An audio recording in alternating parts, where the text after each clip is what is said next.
KSW. Please welcome to the show, Brad Upton. Well, I'll tell you what, man. To be able to be anywhere for 25 years doing anything at all in the world of entertainment is surely worth celebrating. And this is, I mean, how about this? Your 25th anniversary doing comedy at the Comedy Underground. Wow. Yeah, this weekend, 3 shows. That's where I started, September 4th, 1984. So this is exactly 25 years this weekend. September 4th, 84. I know. Do you remember the very first joke that you told on stage? Yeah, I do, actually. The Wami Massacre had just happened in Seattle a few months earlier, and they were looking for the guys that had killed them. And the MC was Asian that night. So I went, I don't know why they're having trouble finding him. He's our MC here tonight.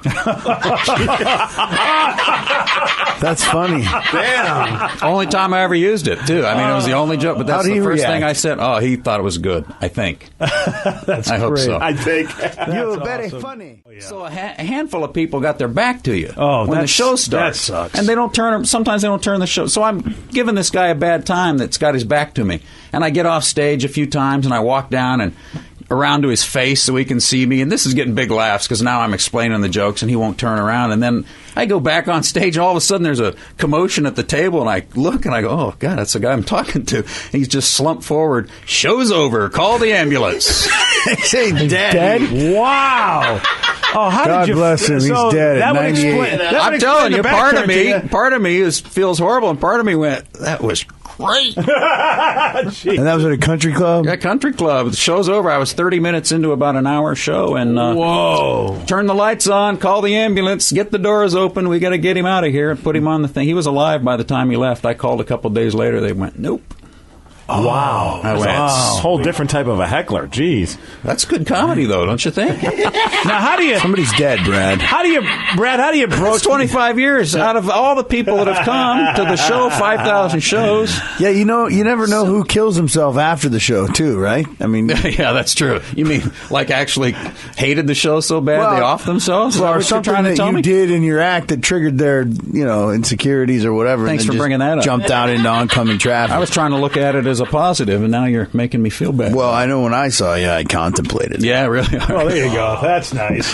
What I want to know is how you broach the subject of payment going, now look at, I know I only did 30 minutes, but... I tell you, I went, man, I thought the same thing. I went, man, really, you guys paid me to come all the way here. I really didn't do a full show. Yeah, I mean, you hope you don't have, it's not prorated and you're not going to try to give him a kick in money for the funeral. Well, you know what? The guy actually emailed me a few months ago, asked me if I'd like to come back, and I thought, well, yeah, I got half the stuff. You haven't seen it yet. So. If I saw the story the other day about immigration, it said immigrants take jobs that Americans don't want to do. I said, I suppose that's true. I recently hired a 20-year-old foreign girl to perform a job my wife doesn't want to do. That's awesome. Nice. I suppose that's true. Anybody else in the room? No, you're right. Can I get her number? Yeah. Let's rant it up. Yeah. Oh, put it in. Thank you, Steve. All right. Tradition. Yeah, we got to get to it. It's about my 25 years. That's what it is right do it, there. Brad. I can't believe I started doing stand-up 25 years ago. BJ, I don't know what we wrote jokes about. I remember we were laughing at Nancy Reagan's Just Say No campaign. Yeah, that was the solution to our drug problem. Seriously, what did we joke about back then? Karate Kid was the big movie. Everyone had a wax-on, wax-off joke. I recall that. Here's a little history lesson for you thumb-texting, twittering, debit card-using youngsters.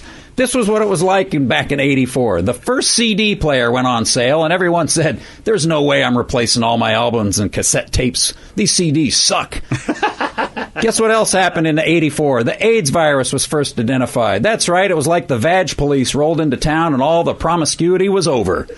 At the time, there was a very popular diet candy available. BJ, you might remember this. It was an appetite suppressant. What was the name of the diet candy? That's right, kids. It was called AIDS. That's right.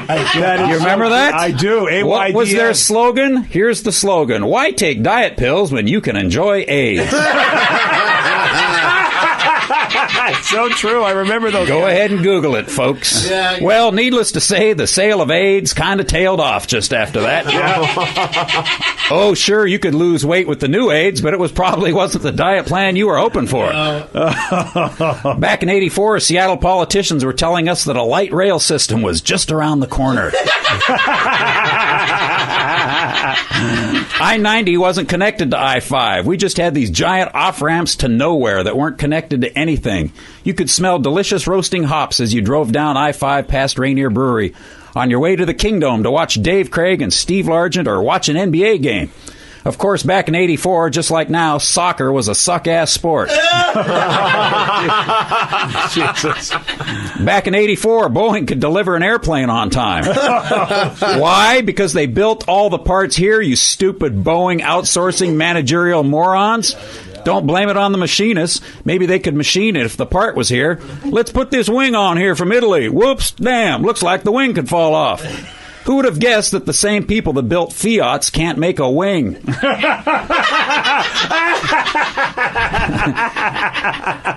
I started my comedy career, the internet didn't exist. There were no cell phones. There were no nav systems. We used to have a thing in the car called a map. We made jokes about the way a woman couldn't fold one and a guy didn't need one. We didn't say LOL, OMG, PDA, or www. There was no Twitter, Facebook, YouTube, MySpace. There was no cure for erectile dysfunction. Viagra, Cialis, and Levitra were in the future. Back then, when your tool quit working, you were done. Off the team and out of the ball game. Back then, you didn't sit outdoors in a bathtub or start singing Viva Viagra. First of all, you didn't tell anyone. You handled it like a man by developing an alcohol problem and going to strip clubs. BJ, I don't know what I also know that 25 years ago I didn't need glasses to read the words on this page either. I'm old. I've got shows this weekend. I need a nap. I hope I'm still doing it in 25 years. Yeah, baby. All right. Awesome. Happy anniversary. Thank you. The BJ Shea Morning Experience on 99.9 KISW.